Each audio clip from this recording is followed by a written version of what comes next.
Hi, everybody.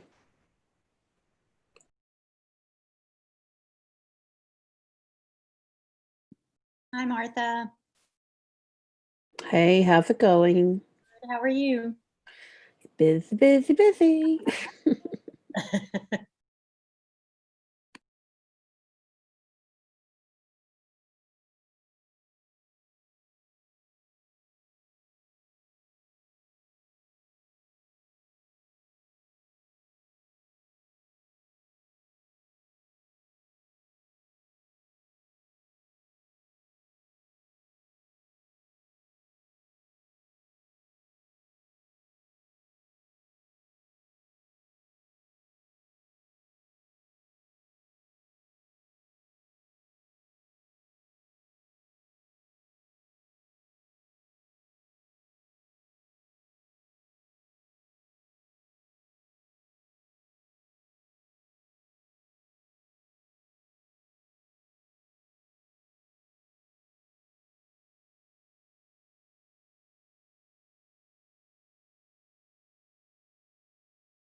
Hello, everybody.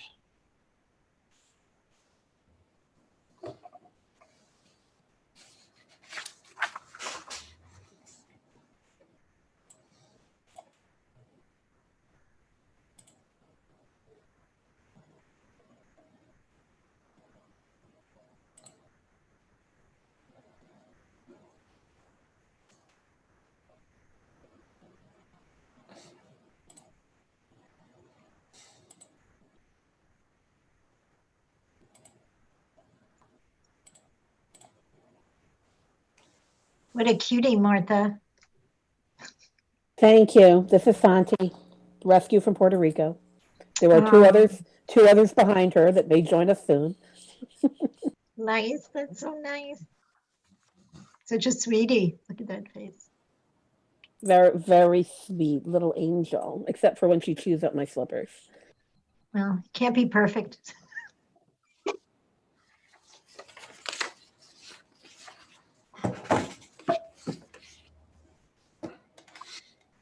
Being able to meet everybody's pets is actually one of the good things about being on Zoom all the time.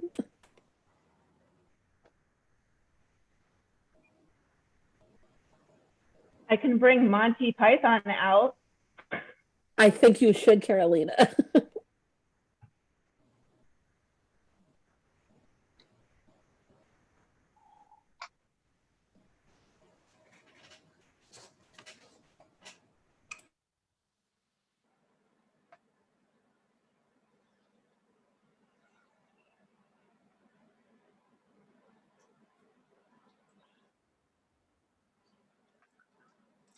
Folks, we'll start at 3:30. So those who want coffee and stuff, take a walk around the room.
Never mind the email I just sent you. You did, Joe.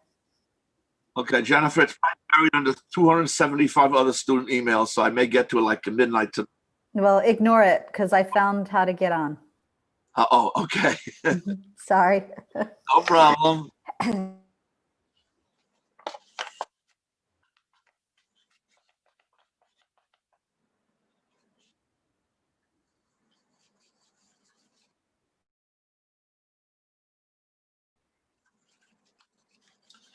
Everybody should be taking the attendance poll, even if you're not a voting member. This is for everybody, everyone.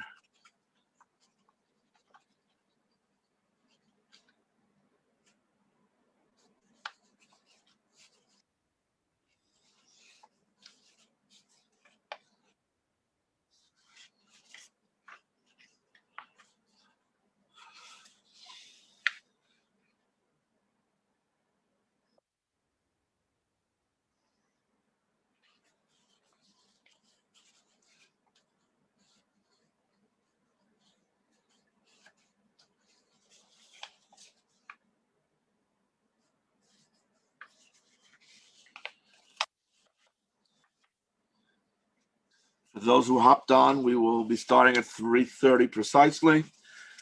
Meanwhile, walk around the room, get some exercise, and get some coffee.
Martha, you here somewhere getting ready to start taking notes?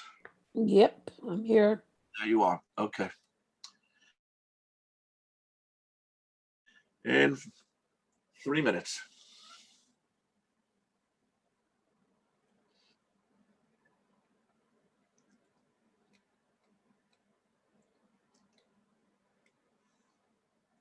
Everyone who's here, please take the poll showing that you are here. This is just merely attendance. It's nothing to do with voting.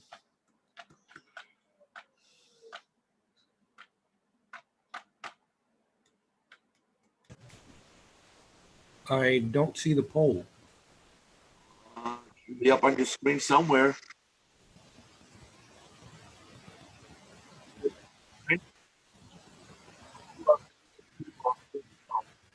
I don't think that's somewhere. Andre, can you help Professor Grayson find his poll? The poll is right in the middle of the screen. It's still there. When you say in the middle of the screen, is that at the bottom of the center, the top of the center? What? It's right in the middle of my screen. The big No.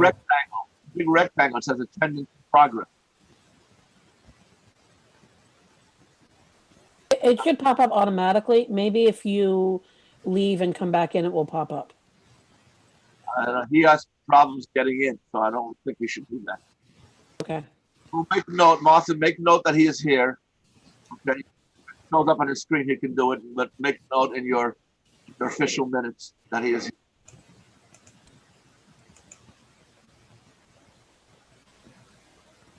What kind of device are you using to join the meeting? I'm using a notebook computer. Make sure you have the most updated version of Zoom client. If you click the At this point, I don't think he wants to do that. I don't want him to lose. I don't want him to lose his place here. We'll make note that he's here, and maybe offline can help him out. Meanwhile, I see 89 of 96 people have voted. Oh. We're going to start in less than a minute.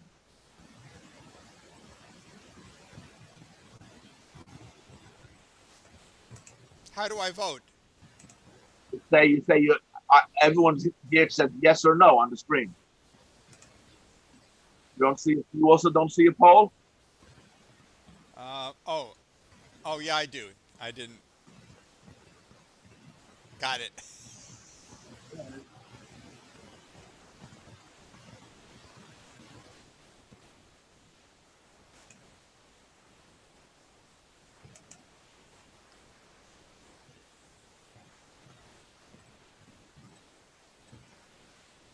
Okay.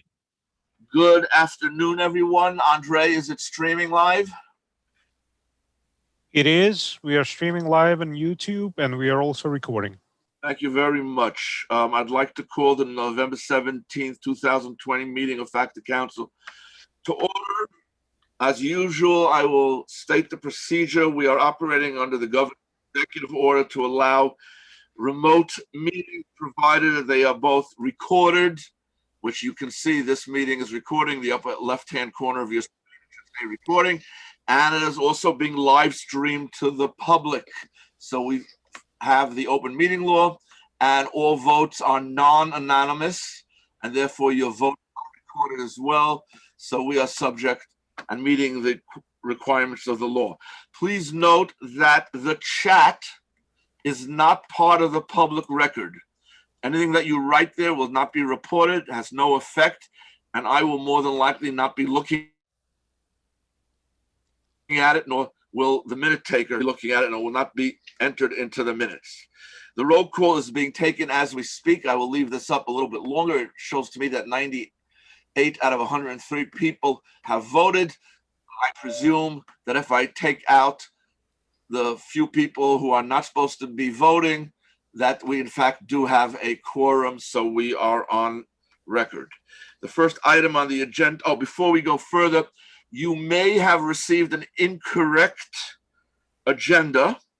The agenda that you should have had would have an item immediately following number 5. After the steering committee report, there will be the report from the administration, that is the president, as we've had previous to the last 2 meetings. So I apologize for the not appearing on your agenda. Several copies of this have been sent out. Okay, so the first item is the minutes of the October 20th, 2020 meeting. Professor Miguel, are there any corrections that you have to add or changes? Nope, there are no corrections or changes. Does anybody have any corrections, changes on the minutes? Hearing none, can someone please unmute themselves and make a motion to accept? I move to accept. Thank you. Is there a second? Second. Thank you. I will first ask if there's anyone who's opposing.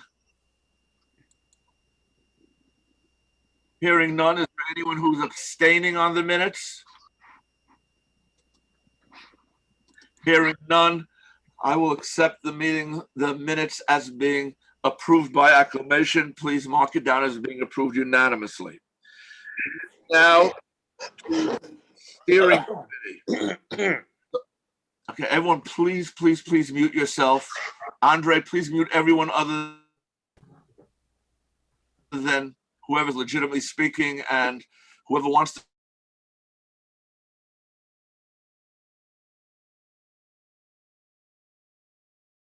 You did, Joe. You're muted. I know he muted me. I have to unmute myself. Thank you. We have 109 people. The background sounds can sometimes be overwhelming. Okay, so we are going to now. I am announcing that in December at our next meeting, we will need to elect 2 members of the Committee on Committees. You recall the Committee on Committees is the committee that nominates people to serve on faculty council committees. It's a very important committee who does a lot of work, and I hope that everyone gives them their cooperation. Professors Sharia and Fisher's term expires on December of this year, but they can be nominated. This is the committee that requires you to be a member of faculty council. So if you want to nominate someone, please remember it's got to be a member of faculty council. The people whose term do not expire is Professor Estee, Professor Kavanaugh, Professor Florence, and Professor Levy. They expire the next year or the year after. Okay. Are there any questions of the Committee on Committees? We will take nominations and we will vote immediately at that time. Okay. The way, because of the limitations of Zoom and polling, the way I will do it is, as there are nominations, I will create poll number 1 with as many names, and we'll vote once for one of those, and then we'll have a second poll eliminating that person, and we'll vote for the next person. That way, because you can't restrict the number of people who vote on a poll, or how many people you could vote. Okay. I also want to remind all chairpersons that you are required to have a student on your undergraduate curriculum committee as a member, a voting member. Please, if you don't have such a person, please find a student and elect them by your department to the UCC. And I'd also like to invite all the chairs to invite Anthony Brown, our Chief Adversity Officer, to come to one of your department meetings to give an anti-bias lecture. He gave one today to my department, which was very, very informative and very well received and really very worthwhile listening to. So I encourage you to invite him. That is it from steering. I now move to the report from the administration. President Anderson. Hi, everyone. It's nice to see you all today, this afternoon. I want to begin my remarks with an apology. At the last Faculty Council, I apologize for the late notice going out about the cancellation of the stated meeting. I said at that time that my office had consulted with the Secretary of the Faculty, Professor Namalunda Florence, about that cancellation. However, there was a miscommunication on that matter, and in fact, she had no knowledge of the cancellation until the notice itself went out. I've apologized to Professor Florence, and I want to now apologize to all of you for invoking her name in my attempt to explain what happened. I want to thank you for your understanding, and again, I am working to have the spring stated meeting to be a live event. Next, I want to just touch base on my work with or for transfer students. I now chair the university-wide transfer Steering Committee, and our work to support transfer students is part of an anti-racist agenda. Transfer students to Brooklyn College, for instance, are disproportionately students of color compared to our first-time full-time students and our graduate students. So it's especially important work right now. The Transfer Steering Committee across the university is developing a dashboard for colleges to see what transfer credits are accepted at each senior college, in what programs, and for what kind of credit. So whether it's elective credit or core credit or major credit or no credit at all. We're also developing a dashboard. So that's sort of the inputs side. We're also developing a dashboard on the outputs side or the outcomes side to indicate how transfer students ultimately perform in programs across the university and at different senior colleges. This is really valuable information for all of us. And I'll keep you posted as the work continues. I want to touch base a little bit on fundraising. We're focusing our fundraising this year on carrying out our strategic plan and also on our anti-racist agenda. The implementation team for racial justice, you may recall, recommended that the college fundraise specifically to support faculty working on diversity issues, stating that the college needs a flexible funding source for, among other things, outside facilitation, for training. And I understand that the Anti-Racist Coalition wants the college to fund a consultant to lead some of the anti-racist work here. This is entirely consistent with the recommendation from the implementation team. And we're interested in learning more so that we can know how much to fundraise for such a consultant, how much that might need. In any event, we're now in a grassroots phase of the year for fundraising, focused on grassroots fundraising, which includes a mailed fall appeal, a phone-a-thon through November 24th, and the online Giving Tuesday, which is December 3rd. These small grassroots gifts address critical student needs, including emergency funds. For this time during the pandemic, emergency funds are extremely important for students, and also completion grants for students who have run out of financial aid and need just a little bit of support to get tuition to finish their college degrees. These kinds of grassroots gifts also support our anti-racist agenda. For example, our emergency funds and completion grants have disproportionately gone to Black and Latinx students because that's often where the greatest financial need for support is. So please, I would ask you to support our efforts to engage in this grassroots fundraising in whatever way that you can. And I thank you very much for doing so. Lastly, I want to let you know very briefly about new support for students that we have developed. As you know, and I say pretty much at every meeting that I'm in, the pandemic is incredibly challenging and stressful for everyone, faculty to be sure, students and staff. Some students are emailing us with real grief and pain about the challenges that they're facing this time in this semester. And I've asked us before to be mindful of this kind of exceptional stress on everyone and to try to extend patience and kindness toward one another. Because of the increased stress on students, particularly, we're enhancing student services this year. And I just want to touch on 6 short things. First, hiring 5 new psychological counselors for the mental health offerings with designated CARES funding. Funding from the CARES program has been specifically allocated for mental health. Second, we have opened the campus health center. So a lot of students don't have access to be able to pay for prescription drugs at this time in their lives. They can get those prescription drugs free of charge at our healthcare center. They can also get flu shots at our health center on campus. We also have increased access to the food pantry for all CUNY students. All CUNY students can go to any food pantry at any CUNY campus, which I think is great. We have recently opened our computer labs for students and opened some study spaces in the web building. We have also enhanced academic support services with additional drop-in hours for students with academic support needs.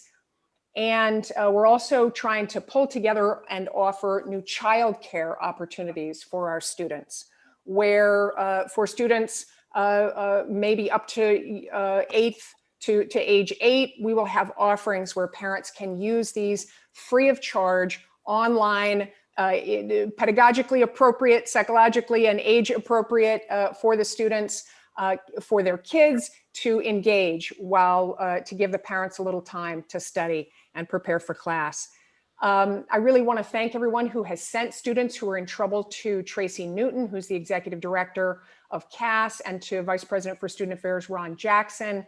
This kind of feedback loop is super important for us to engage students and keep them involved for retention. I'll turn the floor over to Anne and then Alan, and then we'll take questions that anyone has. Anne?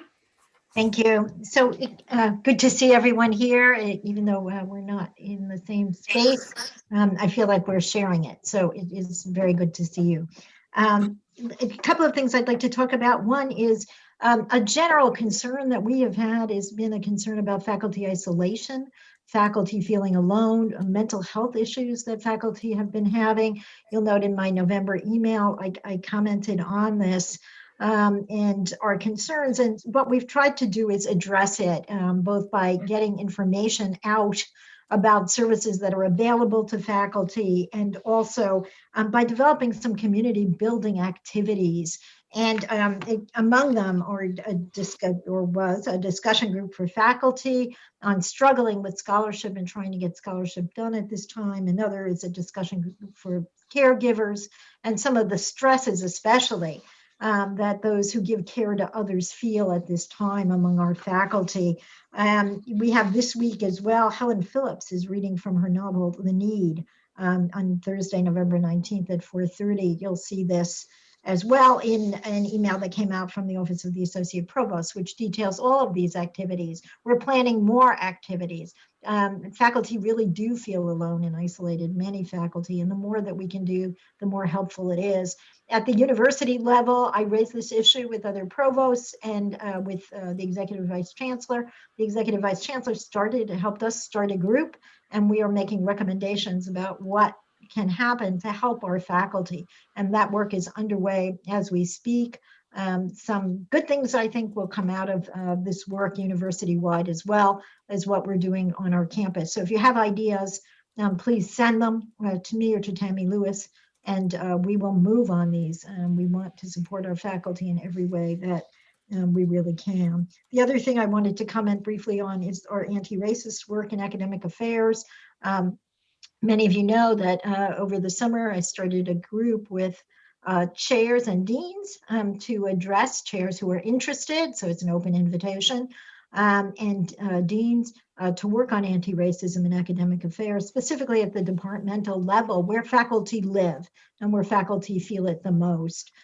This group has been working on a fundraising kind of plan for where we need money to do things.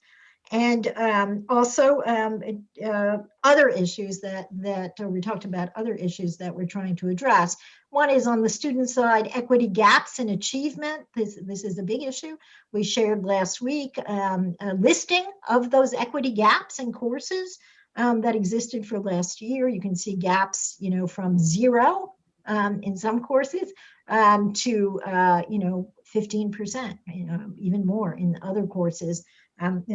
So significant gaps, and how can we address those gaps? And so we're asking departments and programs, interdisciplinary programs and programs, majors, to start that work, to look at those gaps with their deans and to make a difference in the kinds of supports or programming that we do, or curricula innovations that need to happen to address those gaps.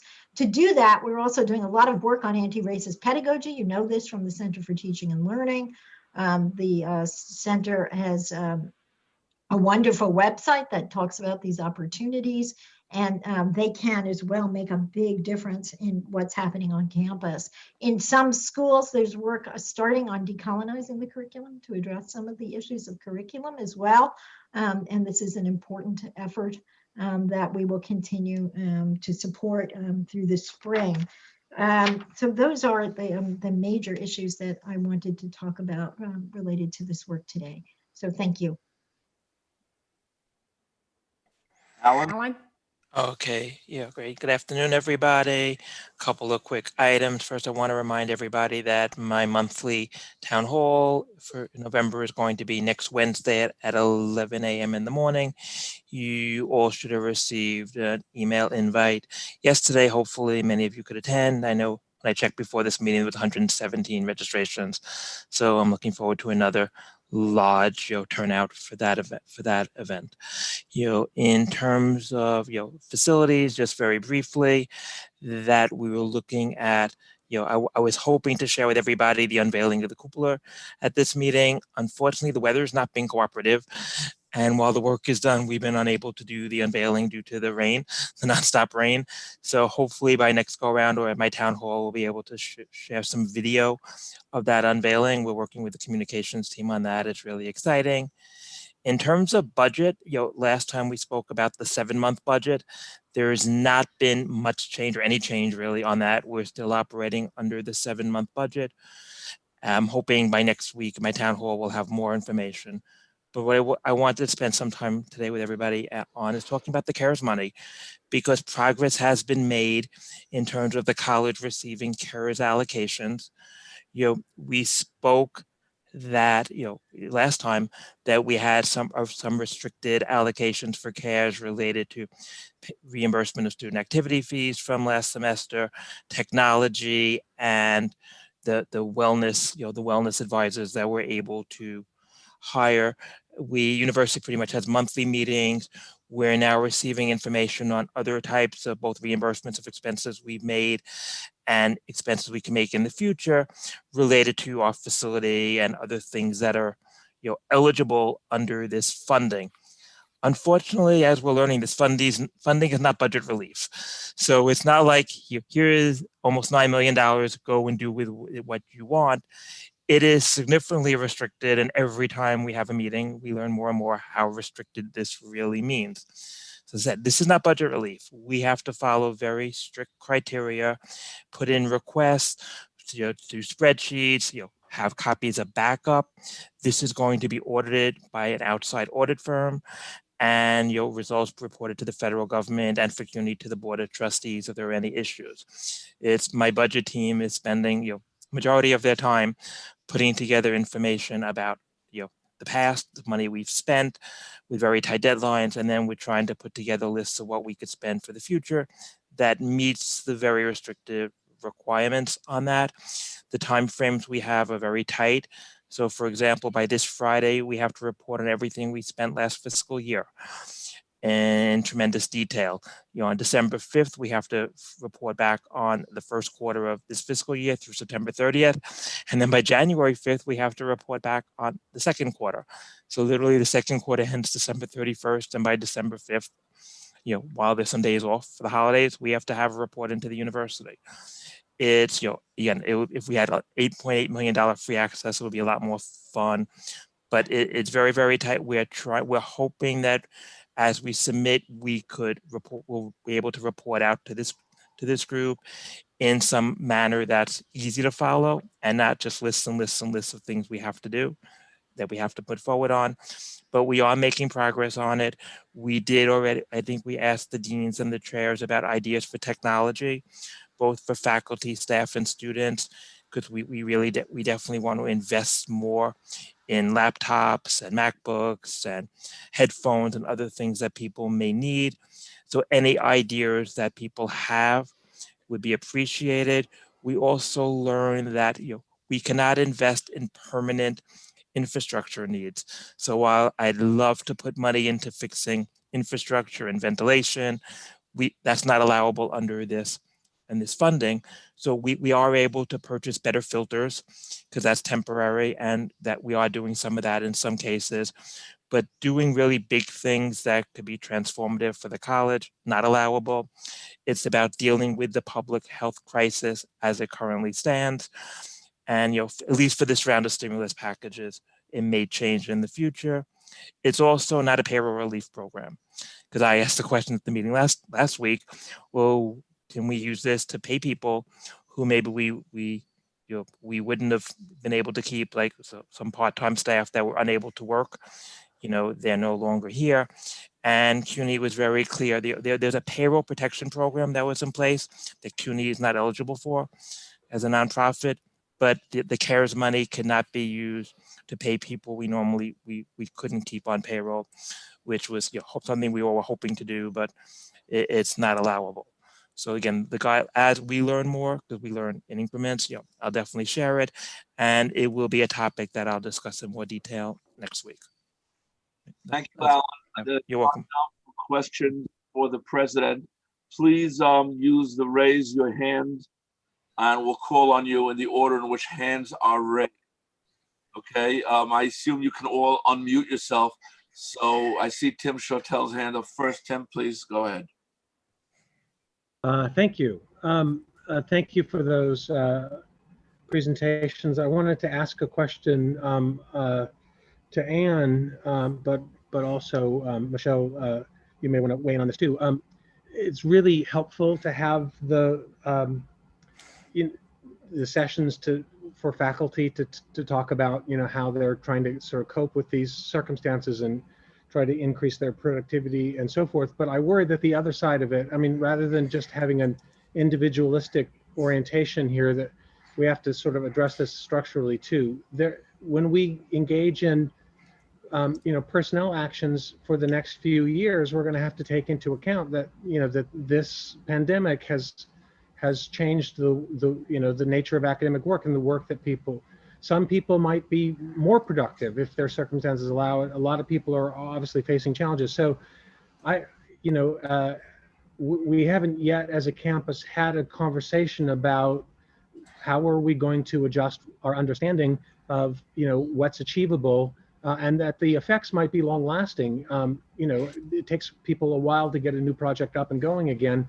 And what are we going to do collectively to make sure that we're all mindful of this as we're evaluating professional development over the next few years? So the Provost Group has been working on this, Tim, to come up with a framework that could be helpful for the campuses in addressing this particular issue. We have a lot of recommendations so far. We have a lot of recommendations so far that we want to put forward for the campuses to consider. All the campuses have different governance structures with regard to their P&T processes. And so this comes out as a framework, or will come out as a framework from us shortly. But we have dealt specifically with those questions.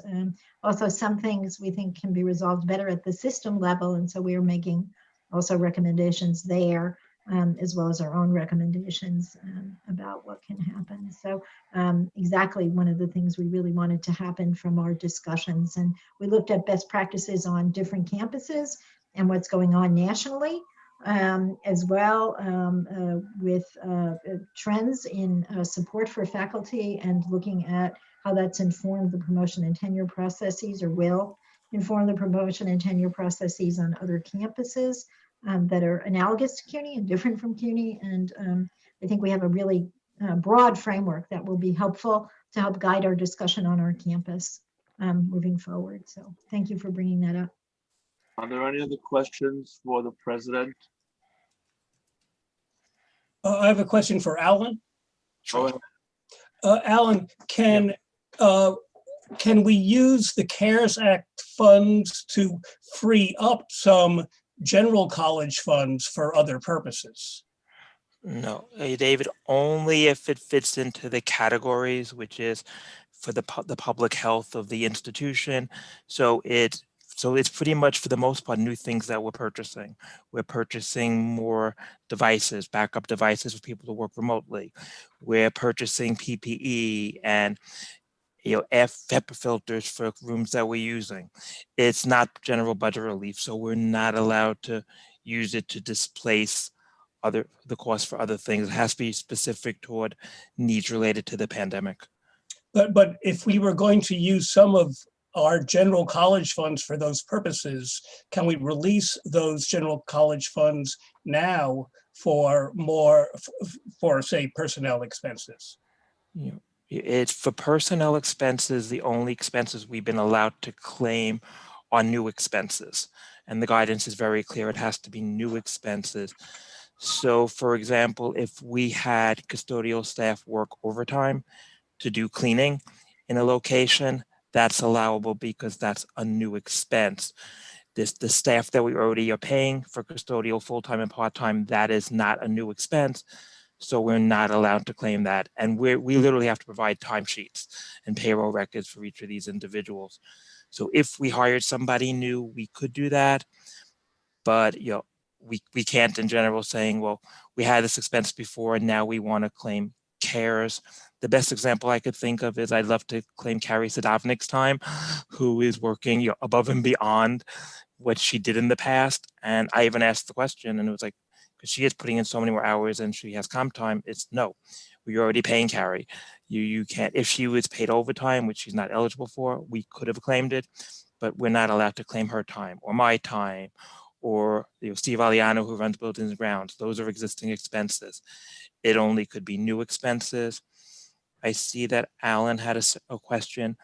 Could new expenses could be full-time line? Alan, we do Yes. not look at chats. That's Oh, not. sorry. Sorry, it popped up on my screen. Okay. If Professor Fox wants to say something, he can raise his hand. The next hand up is Carolina. Please unmute yourself and ask your question. I was going to ask about faculty hiring and if there's any news on the freeze and any projections for faculty hiring. Anne? So there is a freeze. There's no new news about the freeze. We've gone through a process to prioritize those lines. I'm just finishing up with getting the dean's input on that. We met with master planning earlier, and all the chairs information collated that, and then we'll have a list based on priorities and be ready to go when we get allocations, when there is funding, and when the freeze is over. So there's no word that I am aware of about an end to this. Thank you. Are there any other questions for the administration? Okay, hearing none, I see no other hands up. We will move on. Committee on committee. Hi, can you hear me? I know I have a little, yeah. Good afternoon, everyone. We basically have our slate done except for one vacancy, and it's an important one. So I'm here to plead for a chair of review of student records. So you do not have to be a member of faculty council. So I know this is going out, but this is an important committee. This helps students graduate. This certifies that they are ready to graduate, and we need a chair. The audience, I'll recognize you right now. I didn't think so. Thank you very much, Professor Levy. Please continue to try. Professor Cohen, liaison with University Faculty Senate. Professor Cohen, are you here? Yes. Good afternoon. Hi. Hi. Go ahead. Okay. So the University Faculty Senate met on Thursday, October 27th. It was their 420th plenary session. Budget concerns were still the primary focus, with Senior Vice Chancellor and Chief Financial Officer Matthew Sapienza as guest. In his remarks, he said that New York State is withholding 20% statewide from their budgets, including to the universities. This includes New York State financial aid, which could be a problem for the tuition assistance program if the amount cannot be restored. CUNY has been withholding 20% to the schools as part of the month-to-month budgets. And in October, the Board of Trustees passed a 7-month budget, which will end in January, which continues these 20% cuts. The hope is that by January, we'll have a better understanding of the financial climate. The CARES Act did help CUNY. The portion that needed to go to students was dispersed and last spring, and then the amount that went to the colleges had been held until there was a final budget.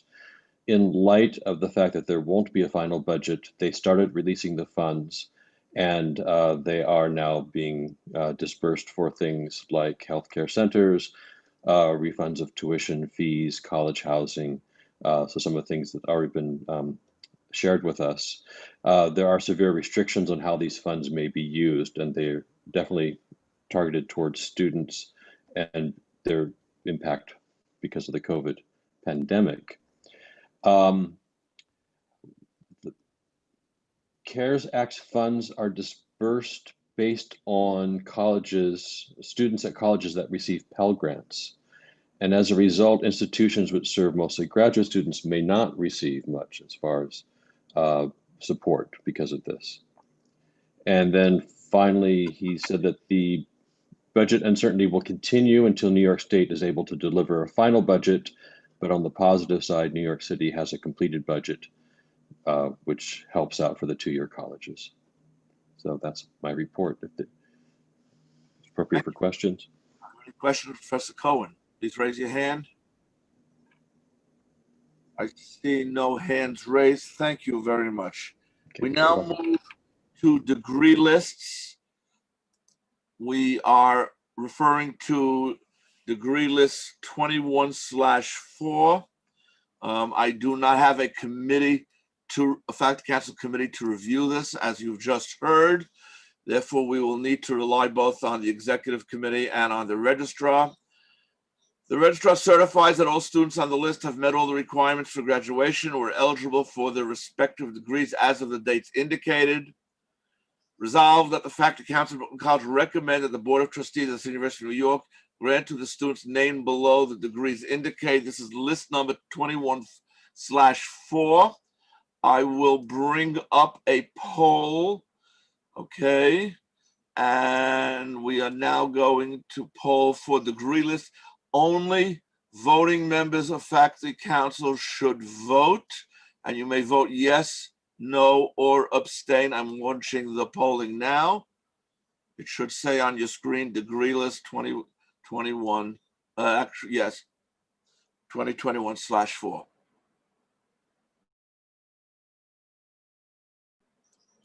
I will wait for people to vote.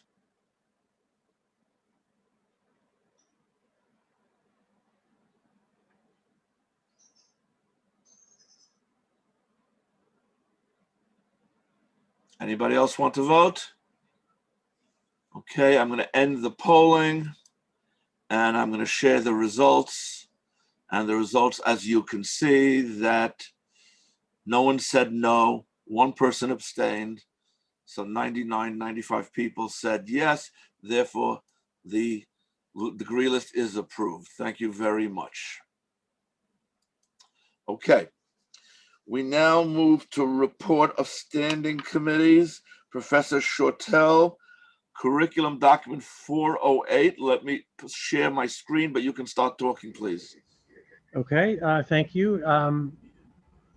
Curriculum document 408 has circulated before the meeting. Let me know if you have any questions about it.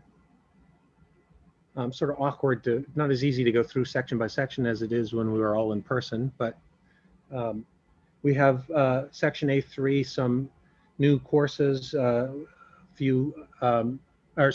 changes in degree programs. We have a few new courses, and we have some changes in existing courses. The appendix has the special topics. Those have already been approved by the committee, so don't require any action on our part. Are there any questions for Professor Shortell?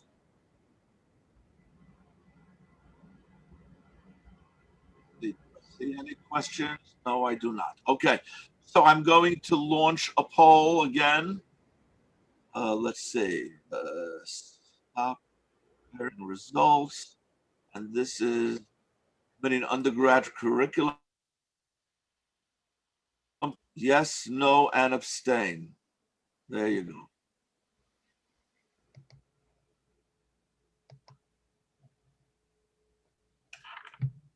And while we're voting, let me remind you of the deadline.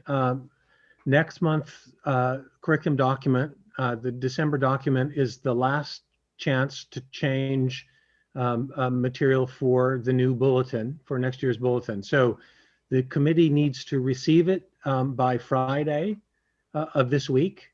I'm going to give you, don't tell anyone I said this, but I'll give you through the weekend. So you'll need to post it to the Blackboard site by Monday. so the committee can start doing the work to prepare the material for next month's meeting. Thank you. Has everybody voted who is going to vote? In that case, we'll end the polling, share the results. And as you can see, 99%, 94 people voted yes. No one voted no. And there is one abstention, so the document carries. We now move to Graduate Curriculum Committee, Professor Rodman. Now we have a curriculum document 259, which you've received.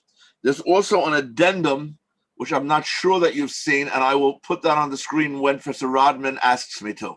So first, I'm going to put up curriculum document 258. 259, you hit it. Should be 259. It's numbered incorrectly on the top, you'll notice. Okay, in the header, but the document itself is 259. Okay, so are there any questions? Professor Rodman, go ahead. You're going to present it. The document speaks for itself, so if there's any questions, I'd be glad to take them.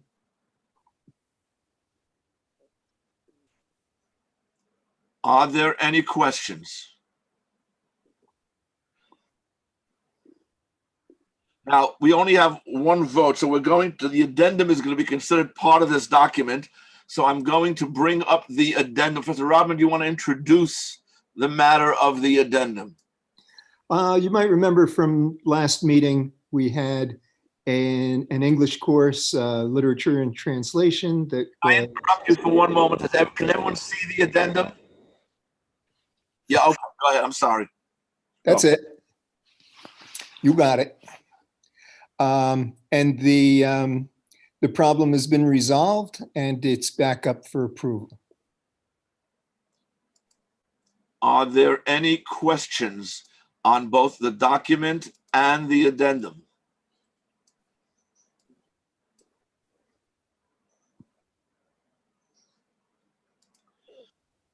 I don't see any hands up. So therefore, we will vote now on curriculum document 259, including the addendum. Please again vote yes, no, and abstain, voting members only.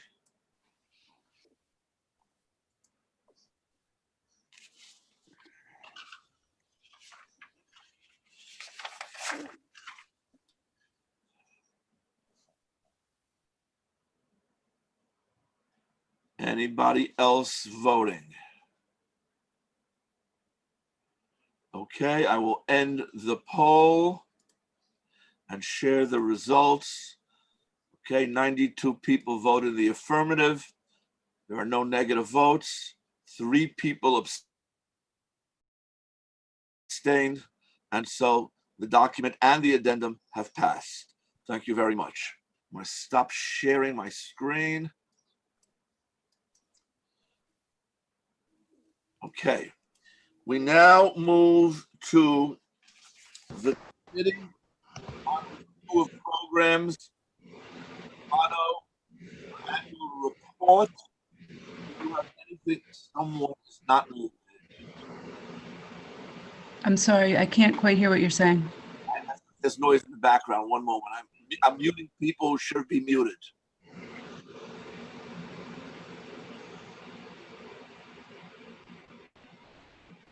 I'm going to mute everyone.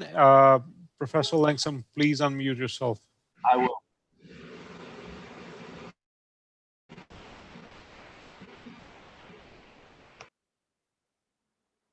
Okay, now, Professor Regalado, you can unmute yourself as well. You did. Go ahead. You have anything further to add to your report? No, I apologize for its late appearance at Faculty Council. Actually, I want to just comment, this is one of the best reports I've seen from the Committee on Review of Programs for many years. So the actual time that you to present this report is well worth it. And I thank you. Does anyone have anything, questions to ask about the report? I have a question. Yes, Professor, go ahead. Okay. So I concur with Yadidja. Looking through this report has been really, really interesting from the point of view of faculty governance. And I noticed in the recommendations or suggested next steps for the committee that request that the Provost Academic Plan Subcommittee on Organization of Academic Affairs and Interdisciplinary Programs submit recommendations to this committee. So I thought that was very interesting and wondering if the committee might talk about that a little bit more, because it seems implicit, and this is a question, that the spirit of this report really is going to the heart of shared governance, and whether this committee has a future if indeed there are other initiatives going on from the provost office with respect to interdisciplinary programs. So, I mean, the truth is we kind of left off in March and picked up in November, so I don't have a lot to report at this time, but you are correct that we are really interested in exploring the role of this committee vis-a-vis the Provost's office, but also the Office of Assessment, right? There's I don't know what they call themselves, sorry. But there's assessment that goes on of programs, and what is the role of this committee is something that we're exploring this year. So I don't have an answer. I just have the questions at this time. Thank you. The committee that you referenced, there were committees that were constituted last year, and I'm not sure what's happened to those committees, right? There was about 5 committees. I was on one. We were sort of looking into the future. There was, there were a number of them, and we're just getting into exploring that. So I'm sorry, Ken, I don't have an answer. Nonetheless, thank you very much. Your committee did an outstanding job, and I look forward to hearing other reports on the programs we have at the college. Please thank your committee on the behalf of all of Faculty Council for a job well done. We appreciate it. Thank you. Thank you. Okay, we now move to old business. I'm not aware of any old business. Okay. Is there any new business? Professor Davis, I believe I see your hand up first. Go ahead. Thank you. Good afternoon, everybody. If the chair could circulate on the screen the resolution. One moment, and I will believe do that. is shared. I will do that. This resolution, you should have all have received it early this morning. And let me now share my screen. Hold on. Share the screen.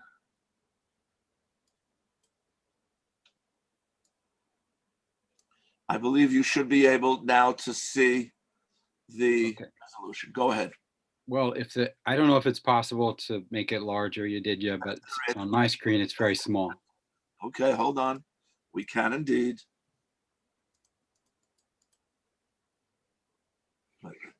So I think it's conventional to not to read an entire resolution, but to read aloud the resolved clauses. I'd be glad to discuss the whereas clauses. And I'll just say that this resolution comes through extensive discussion with faculty and staff around the campus. And the resolved clauses, which I'll read out loud, are an attempt to begin to address, because they really can't fully address all of the many challenges that we're facing. But these are 3 steps that we're asking for a vote for actions that the Brooklyn College administration could take, recognizing that any actions from the Brooklyn College administration in itself are inherently limited. So the resolved clauses read as follows: that the Brooklyn College administration take the following steps by December 31st to begin repairing the harms that are enumerated in the whereas clauses. Number 1, provide resources to departments and interdisciplinary programs that allow chairs and program directors to establish pedagogically appropriate enrollment limits. And number 2, to appoint to the support staff screening committee at least one professional staff employee nominated by other members of the professional staff. And 3, invite and budget for an external consultant to guide the college's planning and implementation of anti-racist policies and practices per the Anti-Racist Coalition demands. So it's on the floor now. I'd be glad to speak to the motion, to the resolution briefly, if that's in order. In order. You have the floor. Okay, so again, without going into great detail about the whereas clauses, I mean, the whereases here are an attempt to paint a picture of the needs, as I've said, that college faculty and staff are experiencing most acutely right now. And they, what they attempt to do is to point out the threats that are posed by the refusal of administration within CUNY central and locally to publicly step out and advocate more forcefully for the college's dire budget situation. The resolve clauses, the first one really goes to the question of whether department chairs and interdisciplinary program directors and their faculty retain the authority that's granted to them in the bylaws to establish pedagogically appropriate enrollment limits. The threat to that through budget cuts, I think, is apparent. The second resolve should, if that's enacted, it should go some way to inspiring more confidence among the professional staff in the procedures that are in place for decisions around promotion, reclassification, salary differential assignment. And then finally, I don't think I need to explain the third resolved, but other subsequent speakers may want to do that.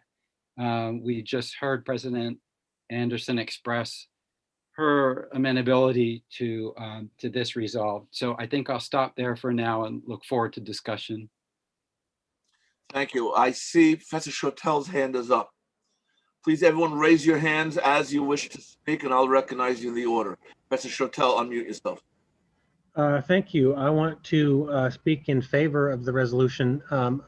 And I want to mention that my department at our department meeting today discussed, as we do every department meeting, our pedagogy and shared experience of what it means to teach, during the pandemic. And it underscores really the need expressed in the first point there.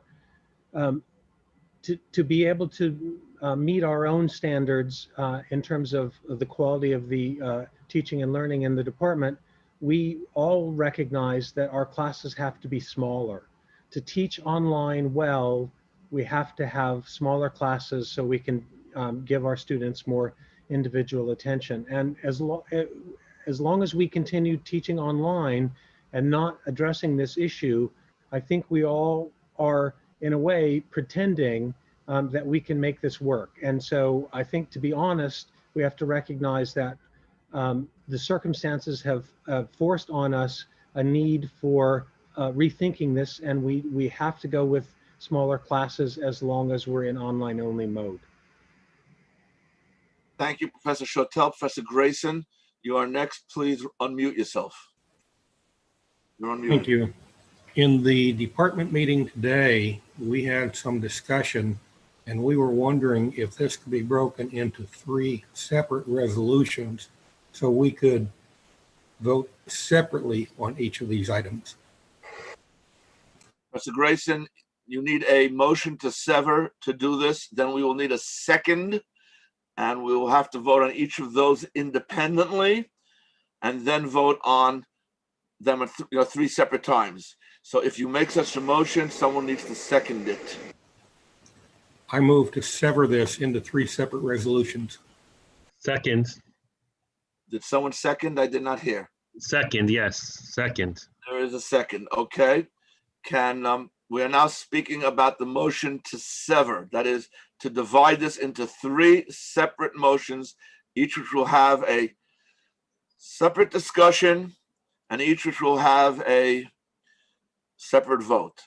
So motion to sever. Why should it be severed? That's what, or not. That's what you should be talking about now, not about the motion itself. Does anyone want to speak about that?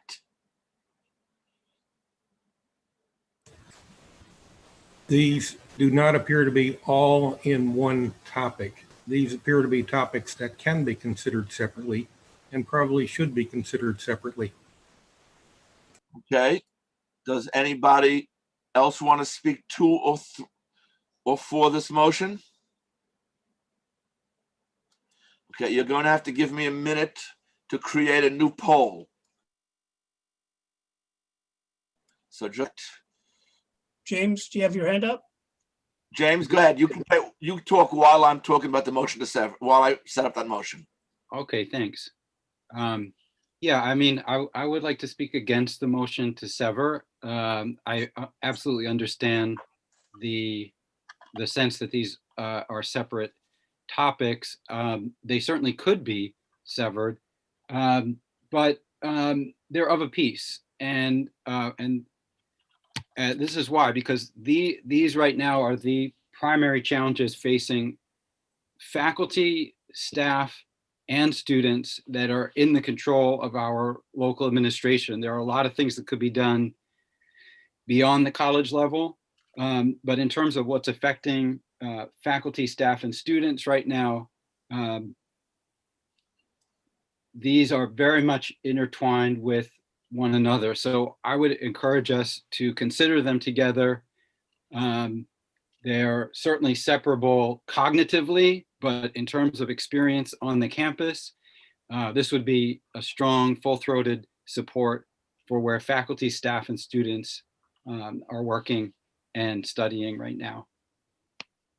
Give me just one more moment and I'll be ready. Anyone else want to talk?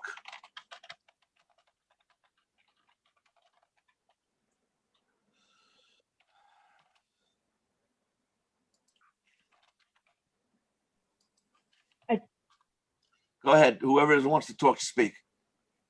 So I just want to echo what James said. I think that the executive committee thought a lot about this resolution, deliberated a lot about this resolution, had many conversations with people about this resolution.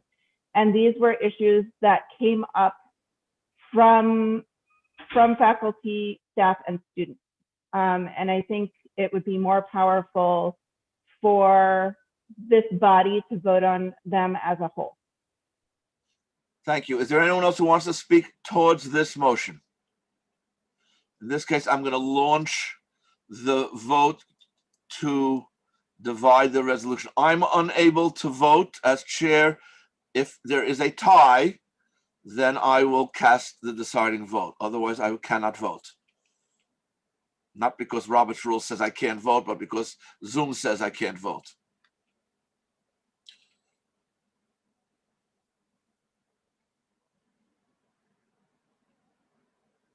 People are still voting, so I'm holding off.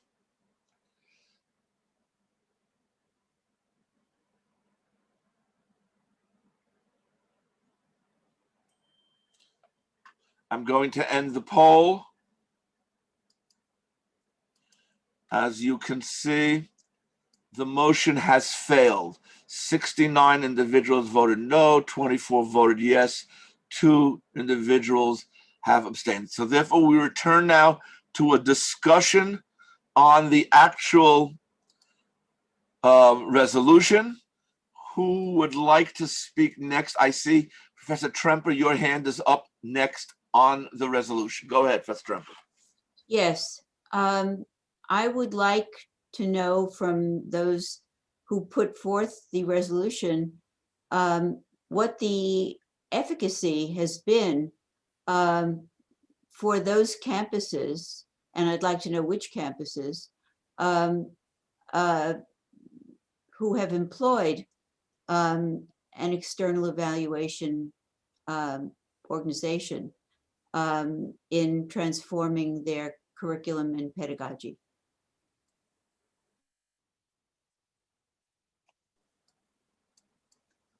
Does anyone want to speak to that? No one's required to speak, but James, do you want to speak as to that? I was hoping that one of my colleagues who's been involved with the ARC group would be able to address that question.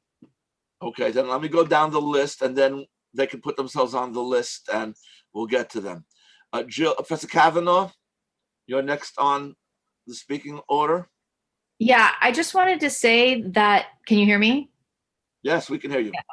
I just wanted to say that the first point in the resolution about allowing chairs and program directors to establish pedagogically appropriate enrollment limits, I just want to share that the chairs as a whole last week during our chairs lunch met and agreed that this was an institutional support that would immensely help us as chairs, our faculty, and our students, that this was a very tangible step that the administration could do to support us in ways that we felt would really help us. So I just wanted to say that independently, without knowing about or talking about this, the chairs had come to the same conclusion that that point one would be immensely helpful and useful and is needed right now. Thank you very much. Professor Grayson, you're next on the speaking list.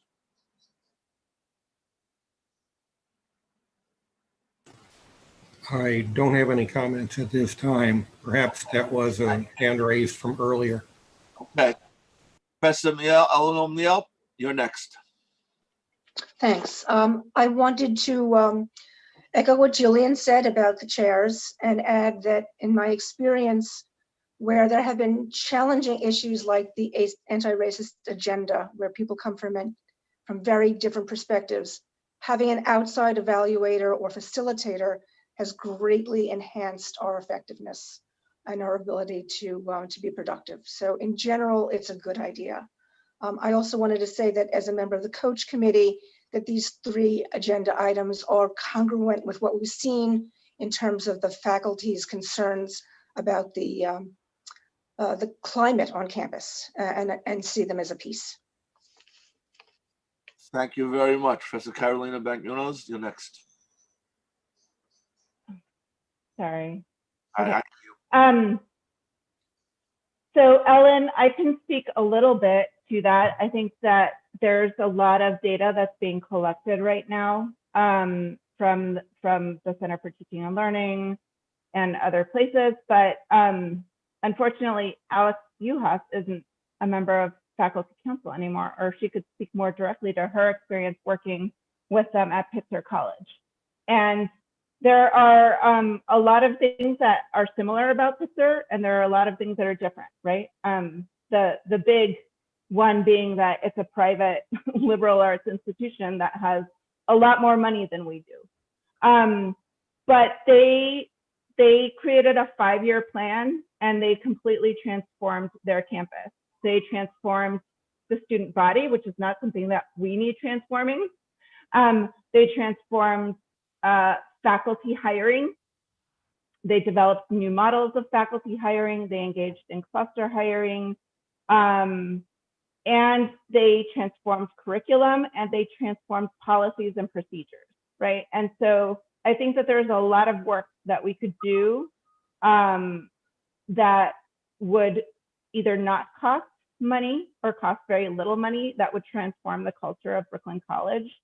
And because things are so fraught right now, it would be really helpful to have a more neutral, like outside facilitator that has experience working with institutions, that isn't just about bias training, right? And that focuses on kind of the systemic and institutional racism that is pervasive in higher education across the country, right? And that is the point of getting this outside facilitator. And that is a record that the African American Policy Forum has. Thank you very much. Professor Jocelyn Wills, I recognize you next. Now that Carolina's spoken, I just want to echo everything she said, and I want to add to that. that we have proven over the last 20 years that we are incapable of doing this on our own at Brooklyn College.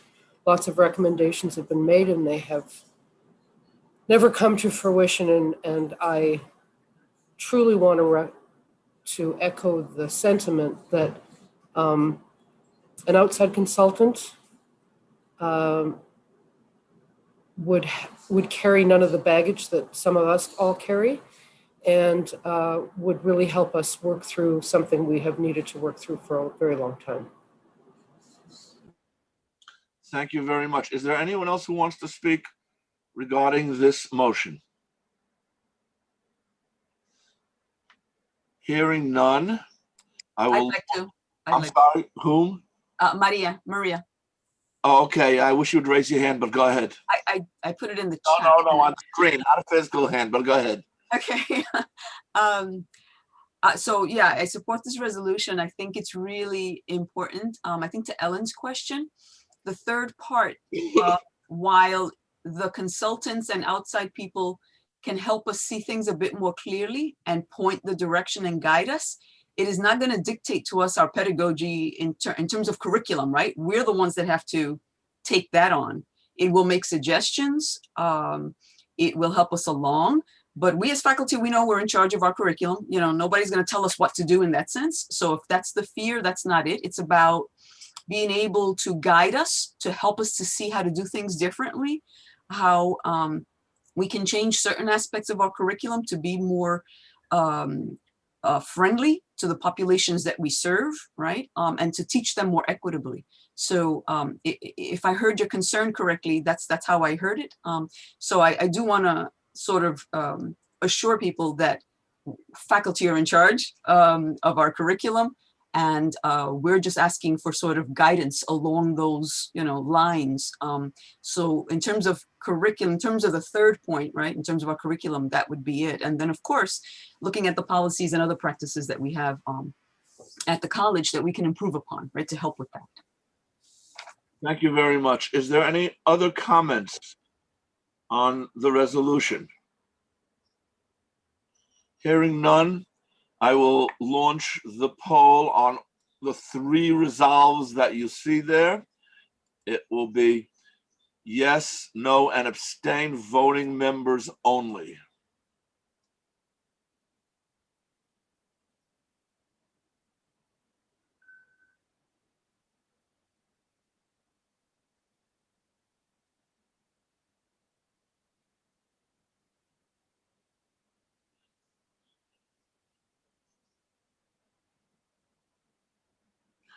Last call to vote.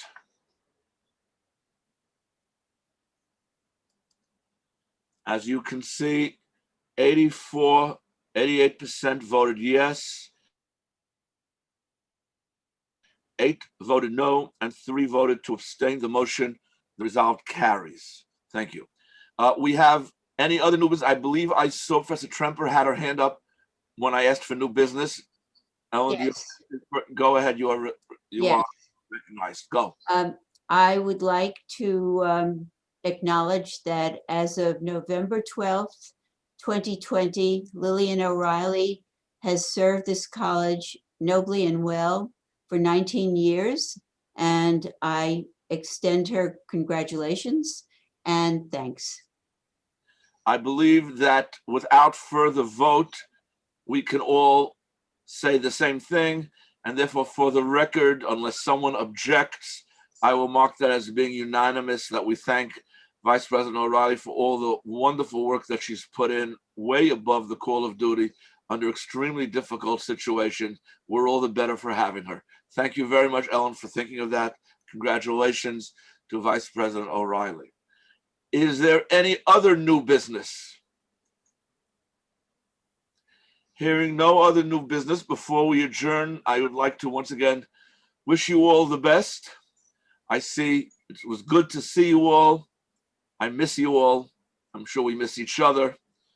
Please take care of yourself. Please do something for yourself outside of your duties to the college and to the students and to each other.